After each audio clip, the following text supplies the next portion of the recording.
할렐루야, 예수님의 사랑으로 성도 여러분을 사랑합니다. 시므온과 레위의 잔인한 복수극은 급기야 참극을 빚고 말았습니다. 한 족속의 남자들이 떼죽음을 당하고 야곱의 가족들은 다른 부족에 의해 몰살의 위기를 만난 것입니다. 에서와의 갈등은 야곱 혼자만의 일이었지만 이번에는 모든 가족이 함께 죽음에 이를 만한 위기를 만났습니다. 야곱은 어떻게 이 위기를 헤쳐갔을까요? 결국엔 하나님이었습니다. 그 누구도 그를 도울 수 없었지만 하나님만은 그를 도우실 수 있었습니다. 더구나 단순한 도움만이 아니라 시므온과 레위가 저지른 만행을 통해 하나님은 야곱이 하나님과 약속을 기억하게 하시고 그 약속을 지키도록 그의 걸음을 인도하신 겁니다. 이처럼 가문의 위기를 만나자 야곱은 형 에서를 피해 하란으로 도망가던 길에 만났던 하나님을 다시 기억하게 되었습니다. 그리고 그 하나님과 한 약속을 떠올린 겁니다. 자신이 하나님의 인도하심과 돌보심으로 무사히 고향 땅으로 돌아오면 그가 하나님을 만난 베델에서 하나님께 감사의 제사를 드리고 11조를 드리겠다는 약속이었습니다. 그는 위기의 순간에 그 약속을 떠올립니다. 그리고 모든 가족에게 명령을 내리죠. 우리가 일어나 베델로 올라가자. 내 환난 날에 내게 응답하시며 내가 가는 길에서 나와 함께 하신 하나님께 내가 거기서 제단을 쌓으려 하노라 하며 그들은 그렇게 베델로 떠나면서 한 가지를 합니다.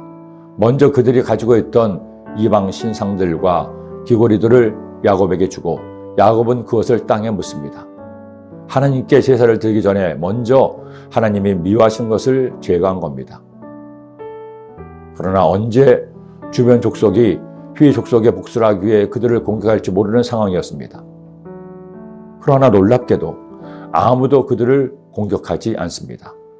그들이 떠났으나 하나님이 그 사면 고을들로 크게 두려워하게 하셨으므로 야곱의 아들들을 추격하는 자가 없었더라. 그들의 죄 때문에 도망치는 길이었지만 그럼에도 하나님은 약속을 기억하시고 그를 지켜주시고 보호하신 겁니다. 그렇게 베델로 올라가 그는 하나님과 약속대로 제사를 드리고 또 한 번의 위기를 넘어가게 됩니다. 야곱이 하나님이 자기가 말씀하시던 곳에 기둥 곧 돌 기둥을 세우고 그 위에 전제물을 붓고 또 그 위에 기름을 붓고 하나님이 자기가 말씀하시던 곳의 이름을 베델이라 불렀더라. 살아갈 동안에 우리도 야곱의 가족들처럼 위기를 만날 때가 있습니다. 그것도 남 탓이 아니고 자신의 악함 때문에 연약함 때문에 고난을 자초할 때가 있습니다. 그러나 그렇다고 해서 하나님이 내 곁을 떠나시지는 않습니다. 하나님께서 나를 미워하셔서 우리를 버리시지 않습니다. 왜냐하면 우리가 부족하도 어리석어도 한심해도 예수님의 보혈로 모든 죄를 용서하시고 하나님의 자녀로 삼아 주셨기 때문입니다. 마치 부모가 자식이 아무리 속을 썩여도 내 자식 편이 되는 것처럼 하나님의 자녀가 된 나를 공의로 정죄하지 않고 사랑으로 품어주시기 때문입니다.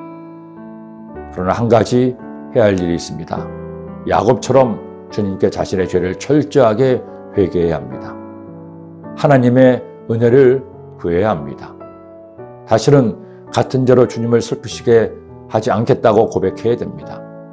우리는 누구도 시므온과 레위를 탓할 수 없습니다. 사람은 누구나 그렇게 할 수 있는 죄성을 가지고 있기 때문이죠. 그렇게 날마다 하나님 말씀으로 나 자신을 점검하고 회개할 것을 회개하고 새롭게 할 것을 새롭게 해야 합니다. 나 힘만으로는 안 되니 하나님께 기도하며 성령님의 도우심을 구해야 합니다. 우리에게는 오직 하나님의 은혜가 필요합니다. 오늘도 그 은혜를 사모하고 그 은혜를 받으며 그 은혜 때문에 사는 여러분이 되시기를 기도합니다. 기도드립니다. 사랑해 주님, 은혜 아니면 살아갈 수 없음을 고백합니다. 야곱이 주님께서 베푸시는 은혜로 위기를 극복한 것처럼 우리도 오늘을 평생을 살아가면서 하나님의 도우심을 구하고 하나님의 은혜를 누리며 살 수 있도록 주님 인도하여 주옵소서. 그런 복된 하루가 되게 하여 주옵소서. 예수님의 이름으로 기도드립니다. 아멘.